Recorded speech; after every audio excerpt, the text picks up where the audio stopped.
Working in the West Bank and Gaza presents a unique challenge for the World Bank. Operating in a conflict-affected environment such as this one requires that we're always flexible in our approach. We need to meet the short-term needs while also keeping our eye on the long-term goals and delivering results for the Palestinian people. One of the issues that often arises in a crisis situation or a conflict-affected situation is that aid becomes used for humanitarian needs and not for long-term growth.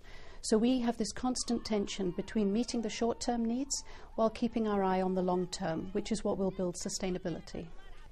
The goal of the World Bank, working with the Palestinians, is to help build a fiscally viable Palestinian state underpinned by robust institutions of governance, both the state and civil society. Remember, our primary development objective is helping the Palestinians develop systems to deliver high-quality services to the people. For growth to be sustainable in the West Bank and Gaza, it really needs to be driven by the private sector. However, Israeli closures on the movement of goods and people has really restricted business development to date.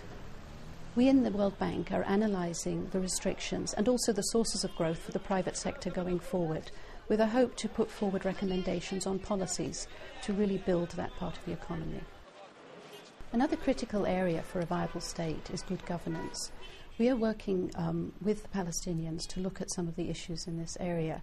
We've brought together global expertise with local knowledge, and some of the preliminary results we're seeing is that there's a really good performance in a number of areas, and we're hoping that also from this work we'll also demonstrate that those areas where there are still problems will shed some light on the problems and action can be taken to improve them.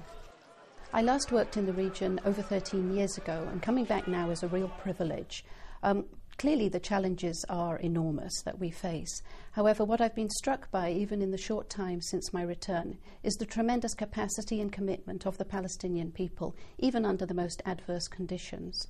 So I'm really looking forward to continuing the work of my predecessors as we support the reformers and those within the Palestinian society to bring about change.